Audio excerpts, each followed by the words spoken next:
Hello there everyone. Today I'd like to talk about when buying an electric car and claiming immediate tax relief on it is not necessarily the best outcome. So, we're talking specifically about electric cars, and there are some great tax breaks afforded to electric cars.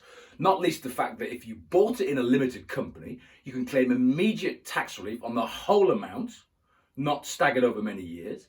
And also on the flip side, for the employee, if you're the director, shareholder, the owner of the business, for you driving the electric car, minimal benefit in kind. It's only 1% of the list price. So there are terrific tax breaks, but it's not always the best option to claim immediate tax write-off, which is kind of counterintuitive because you think, well, surely, why wouldn't you? But let me give you an example. And it all hinges on your expectations on how long you're going to hang on to the car for, when you're going to sell it, and also this new increase in corporation tax that is unfortunately coming in 2023, where the rate jumps from 19% to 25%. Now, not all businesses are going to be paying the full 25. So in this example, I'm assuming that the business will be paying 25% in a couple of years' time. So it's going to jump from 19% to 25%. So in this example I'm going to show you, it's not the best strategy to claim full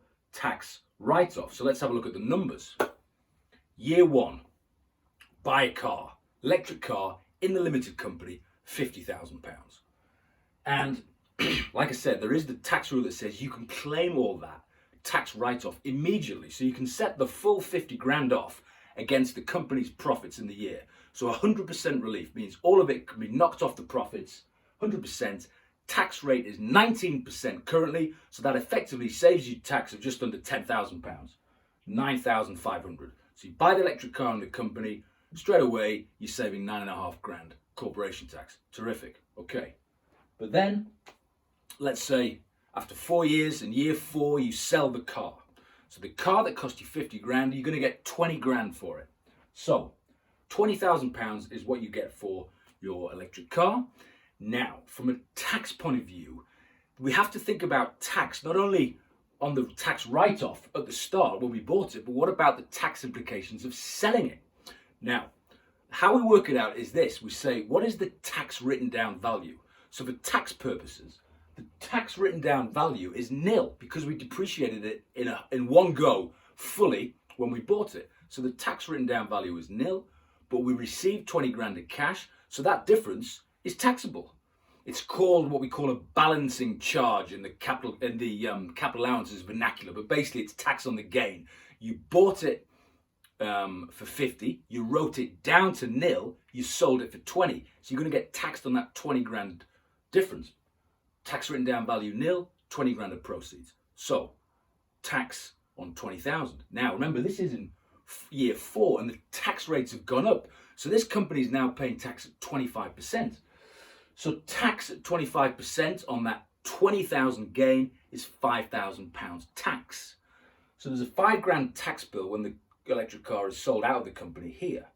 But there was tax relief of 9,500 in year 1. So the net effect, the net tax relief, you're getting 9.5 grand off your tax bill in year 1, but then you're going to have to pay tax of 5 grand in year 4. Combined, that's net tax relief, 4,500. So your quid's in 4.5 grand over the lifetime of owning that car over the 4 years. Okay, but it can be better. Let me explain how. So, same starting point. Assume you bought the car in the company, paid 50,000 in year 1. Electric car, you're entitled to claim what we call these first year allowances, where you write the whole thing off against profits in year 1, but you choose not to because it's not mandatory. So you say, you know what? I'm not going to do that. In fact, I'm not going to claim any tax write down for a while. So you don't claim the tax write down. In fact, you don't start claiming depreciation, the tax write down, the capital allowances as it's called, which is the depreciation on the vehicle, until year 3, when the tax rates have gone up. So in year 3, we're now looking at a 25% corporation tax regime instead of 19%. What do? You say, okay, I'll claim tax relief on the 50,000 now. Now, because it's not the first year, you can't claim the full 50%. You can't claim the full 100%. But what you do is you have to go by what the rules say for staggered tax depreciation, and that is 18%. That's just written in the rules. That's what the standard rate is for vehicles. 18% of the price depreciated each year if you choose to follow that, as opposed to claiming the full amount on year one. So year three, £50,000 times 18%, the figure that's written in law, times 25%, which is the corporation tax rate, then 2,250. So that's the first bit of corporation tax savings on this electric car. 2,250 for a bit of tax depreciation in year three. Okay? Nothing, you haven't claimed anything up to now, year one, year two, nothing. Then in year three, you just go by the standard rules, which says you can write off this asset over several years, 18% a year. Right. Then, in year four, again, sticking with the same script as over here, we're going to sell the car, sell the electric car out of the company. Now, again, assuming we're going to get £20,000 for this car. So from a tax point of view, we have to, again, we consider the sales proceeds compared to what we call the tax written down value. Now, the tax written down value of the car is quite high. Remember, here it was zero because we wrote the whole thing off for tax in year one, got the tax break. But in this case, the tax written down value is a lot higher. It is 41,000 because we started off with 50,000 and we've knocked off £9,000 on the tax base in year three, which is 18% times 50,000. So the tax written down value is high. It's 41,000. Compare that against the proceeds. Well, we got 20,000. So in the tax world, we've actually made a loss. Over here, we made a gain. We made a gain of 20 grand, comparing 0 to 20 grand. But over here, we made a loss, comparing 41 to 20. That's a £21,000 loss for tax purposes. Written down in the books at 41, but we only got 20 for it. So that's tax relievable. 21,000. Tax rates, 25%. 5,250. That's how much tax you're going to save when you sell this car here. 5,250. Overall then, over the life of the car, the tax savings are 2,250 in year three, plus 5,250 in year four, 7,500, compared to 4,500 here. So this is the scenario where you claim immediate tax write-off because you think, great, we're going to set the whole thing off against our tax bill, going to save over 9 grand of tax. Yes, fine, but when you sell it, there's a bit of tax to pay. Overall, 4.5, but here, overall, 7.5 tax relief. So you're actually 3 grand better off under this scenario for just stepping back. It's all about forecasting and predicting what you're going to do. It's all about stepping back and saying, aha, I reckon I'm only going to hang on to this car for 3 years. And I will get some residual value for it, and I know that the corporation tax rates are increasing. So therefore, I will go down this route of not claiming that first year 100% relief that is available to me.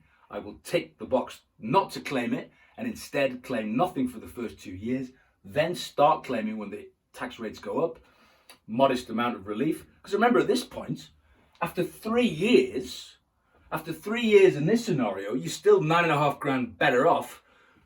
3 years on here, you've only saved 2,250, but it's all about the back end. It's all about the difference between what the tax written down value is. And because you've got a higher residual value here, there is that loss on sale, which gives rise to the extra tax relief. So it's just a question of sticking with it. So all of a sudden, for many years, you're still better off here until right at the end, year 4, and that big change, that big shift from being, taxed on the profit to tax relief on the loss at the very end makes the whole economics over the life of that car trip from being better from there to there. So that's just something to think about. If you're thinking about purchasing an electric car, think about the numbers in terms of how you would claim the tax relief, because as this example shows, it's not always the best option to go for immediate tax relief, even though it may sound counterintuitive, because surely you want to save as much as you can, as early as you can. But in this case, I think you may choose to do this. If you look at these numbers, you think, well, actually, I wouldn't mind saving an extra £3,000 of cold hard cash over 4 years.